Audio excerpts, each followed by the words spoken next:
कि बेटा अरे तुम्हारा निष्ठा रहा, विश्वास रहा, मैंने दिखाई दिया, लेकिन अभी तुम्हारा पुण्य शेष है और पुण्य को पूरा करो तो मैं तुम्हारे निरंतर तुम्हारे साथ हूँ। और आकाशवाणी को सुनकर के नारद जी ने पुनः उस मंत्र का सहारा लेकर के किया और उसका परिणाम हुआ कि दासी के बेटा थे लेकिन स्वयं नारायण ही नारद बन करके आए हैं, नारायण ही नारद बने।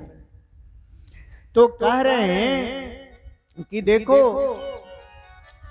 व्यास, यदि तुम्हें अपने ऊपर संशय है कि मैं बूढ़ा हो गया हूं, काम नहीं होगा, तो सत्संग करो। और सत्संग में इतनी ताकत है कि सत्संग का रंग यदि चढ़ गया तो कितना भी धुलोगे वो मिटेगा नहीं, पक्का रंग है। और वही मैं करते रहा। एक दिन क्या हुआ कि मेरी माँ जो है गाय दुह रही थी, शाम का समय रहा। एकदाम निर्गताम के हाथ दुहंतिम निशिगाम पदिम सर्पोद सत्पता पृष्ठ कृपणा काल चोदित।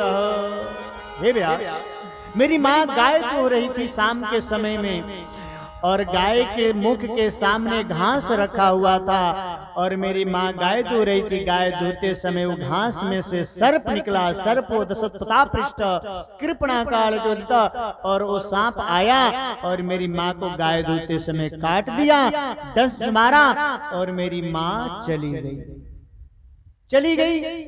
और नारद जी को पता चला कि माँ चली गई, पिता तो पहले ही चले गए थे। नारद जी फुट फुट करके रोने लगे।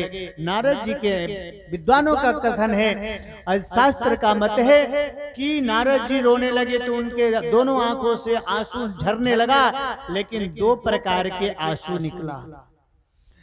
ये सुख का और दुख का दो तरह के आंसू होते हैं। सुख से यदि कोई खुशी से रोता है, भक्ति से रोता है, किसी का बेटा टॉप किया हो और उसकी खुशी में रोता है, तो ये रोने वाला व्यक्ति की आंसू ठंडी होती है, ठंडा। और जो दुख से तड़प करके रोता है किसी के कष्ट से, तो वो जो है दारुण का जो है ये आंसू जो है गर्म होता है। तो नारद जी को ठंडी भी आंसू निकली और गर्म ही आंसू। यहाँ पे शौनक आदि ऋषि सूजी से बोले कि जिसकी माँ मरी है, तो आप बता रहे हो कि ठंडी आंसू सुख का, खुशी का प्रतीक है, तो जिसके ऊपर वज्र का पहाड़, पिता भी चले गए, माँ भी चली गई और वो रो रहा है, तो ठंडी खुशी के आंसू, वहां उस यहाँ तो गर्म केवल आंसू निकलनी चाहिए।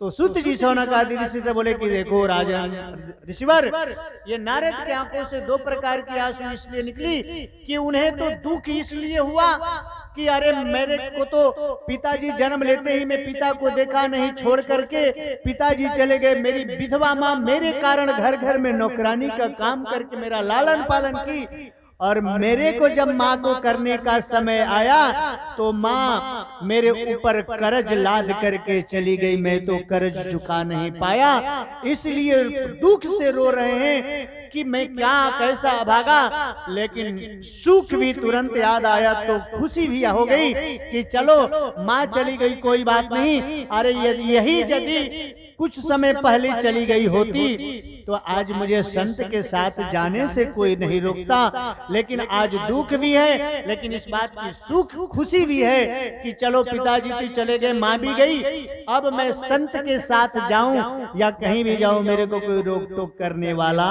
नहीं है। और तुरंत वही गुरु जी का दिया हुआ मंत्र का सहारा लिए और जाकर के तप करने के लिए बैठे। और उस तप का प्रभाव है कि स्वयं वेदव्यास जी से करें कि व्यास, मैं दासी का बेटा और तुम्हारे सामने में प्रमाण हूँ कि दूसरा नारायण का नारायण ही नारद बन करके आए हैं। कल मैंने आप लोगों को बताया कि भागवत में 24 अवतार का वर्णन है, तो जिसमें पहला प्रभु का अवतार जो है सनक सनंदन सनातन सनत कुमार के रूप में है, दूसरा जो है बराह अवतार, तीसरा नारद का अवतार स्वयं नारायण ही नारद बन करके आए हैं। ये है भक्ति में शक्ति और मंत्रों में ताकत।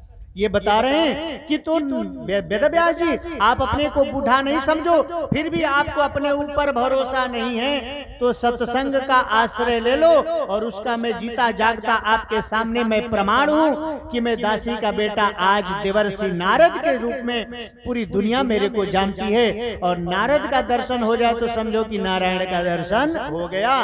तो मैं आपके सामने प्रमाण हुई, इसलिए आप निराश न हो।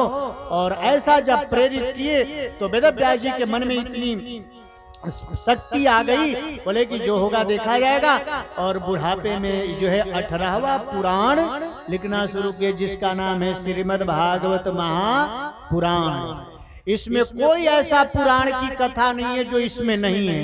राम की कथा हो या शिव पुराण की कथा हो या कोई ऐसा पुराण नहीं है, कोई ऐसा वेद का नहीं है जिसकी कथा इसमें नहीं है। इसलिए सभी ग्रंथों में, सभी पुराणों में श्रेष्ठ महान क्या है कि आप इसको सुन लिए तो समझो कि सब कुछ सुन लिए।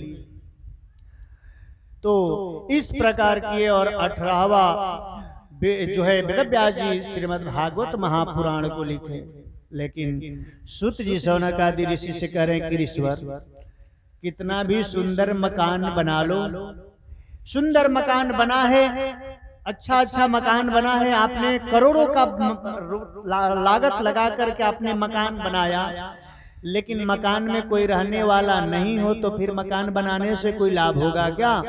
और ये ध्यान रखना कि कितना भी कीमती मकान बना लो, कहीं से भी कारीगर बुला लो, कितनी भी धन खर्च कर दो, लेकिन मकान बना करके यदि